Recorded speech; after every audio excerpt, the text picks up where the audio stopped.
병탐정 김원장. 안녕하세요. 병탐정 김원장입니다. 요즘 진료를 보다가 간간히 경험하는 그런 환자분들이신데 외음부의 헤르페스로 고민이신 여성분들이 참 많아지고 있습니다.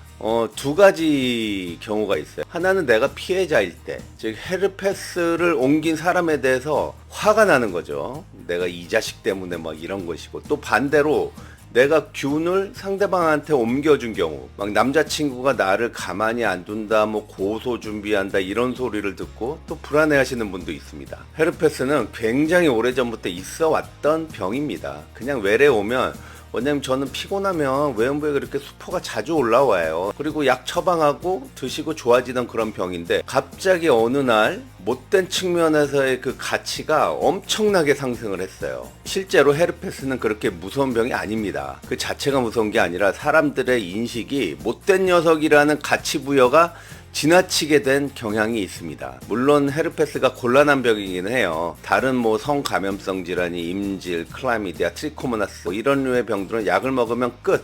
완치. 이 단순포진 바이러스는 신경세포에 숨어 있습니다. 특히 여성의 외음부 헤르페스의 경우에는 음부 신경절에 숨어 있다가 피곤하고 잠 못 자고 속상하면 스멀스멀 기어 올랐다가 다시 컨디션이 회복되면 신경절로 쏙 숨어버리기 때문에 완치라는 것이 없습니다. 통상의 세포는 바이러스에 감염이 되면 세포막에 나 이제 흑화됐어, 더 쓸모없는 세포가 됐어 라고 표시를 하게 되고, 인체에 떠돌아다니는 면역세포, 특히 세포 독성 T세포나 자연살해세포에 의해서 제거돼야 되는데, 신경세포는 그 표시를 안 해줘요. 그렇기 때문에 면역세포가 감지를 못하는 것이고, 그래서 완치가 안 되는 것입니다. 그래서 헤르페스를 최대한 좋게 생각해보면 남들에게 없는 건강 알람 시스템이 생겨버린 겁니다. 이게 이제 올라오거나 올라오려고 하면은 몸이 이제 경고하는 거예요. 주인님 몸 좀 챙기세요. 피곤하고 잠 못 자고 속상한 일 좀 그만하세요.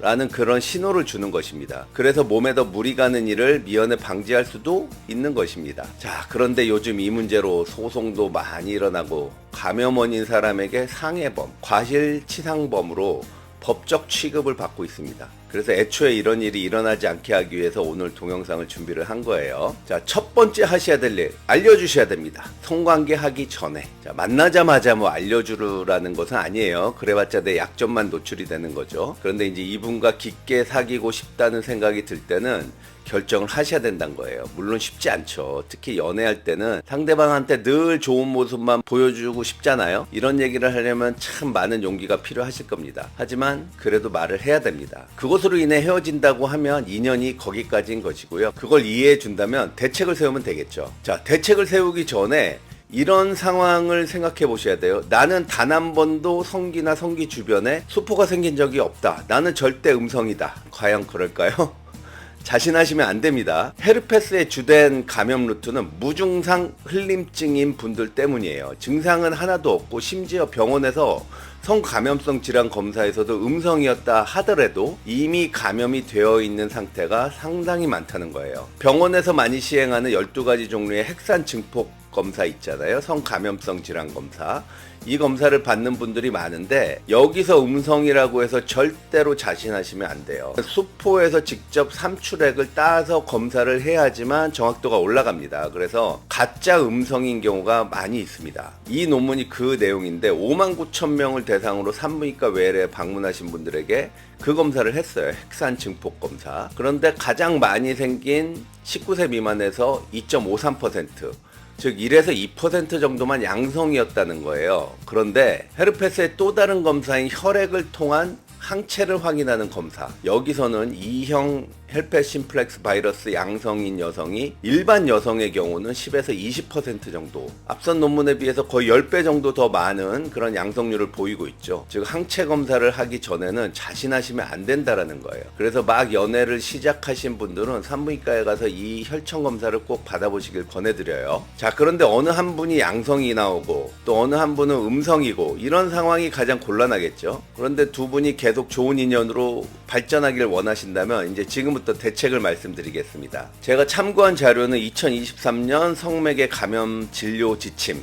그리고 2021년 CDC 가이드라인입니다. 아마 딱 이 상황일 거예요. 무증상 헤르페스 E형. 뭐 증상이 있어도 마찬가지입니다. 어찌됐든 한 분은 양성이고 한 분은 음성인 상황에서 매일 항바이러스 제제를 복용한다면 상대방한테 과연 전파 위험을 줄일 수 있을까에 대한 내용이에요. 자, 가이드라인을 보면 증상이 있든 없든 바이러스 배출을 많이 억제를 하겠죠. 그래서 발라시클로버 500mg을 하루에 한 번씩 먹거나 아시클로버 400mg을 하루에 두 번씩 먹는 억제요법이 권장된다고 합니다. 여기서 보면 원 B라고 돼 있죠. 원은 적극 권고한다라는 의미고 B는 중간 정도의 근거 수준이라는 의미예요.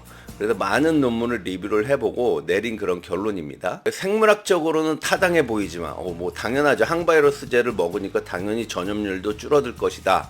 바이러스 배출을 억제할 것이다 라는 것인데 반드시 전파 감소와 연결되지 않는다. 살짝 뭔가 빠져나갈 구멍을 마련해 놓는 그런 말을 하나 쓰시고, 그리고 억제요법, 즉 매일 약을 먹으면 약 50% 정도 감소 효과가 있습니다. 그리고 활동성 병변이 없을 때는 콘돔을 쓰고 수포가 생기면 선택적 금욕을 하라고 권고하고 있는데요. 2021년 CDC 가이드라인에서 보면 콘돔을 사용하면 약간 더 감염의 위험을 막아준다라고 되어 있습니다. 자, 그런데 콘돔이 완벽할 수 없는 이유가 성관계 시 접촉하는 면 이외에 헤르페스 스포가 생기기 때문에 그래요. 특히 여성의 경우에는 소음순이나 대음순 쪽에 많이 생기거든요. 이러면은 콘돔이 커버할 수 있는 그 영역을 벗어나기 때문에 다 커버가 안 됩니다. 그런데 좀 생각해보면 억울하죠. 매일 약을 먹는 수고를 해야 되는데 반밖에 억제가 안 된다고 하고, 또 이렇게 6개월 1년 약을 먹어야 되는데 약 부작용에 대한 걱정도 있고, 또 약을 중단하면은 다시 재발을 할 것이고, 이러니까 이게 조금 선택하기가 쉽지 않은 그런 상황인 거예요. 장기간 억제요법의 안정성에 대한 언급도 있는데요.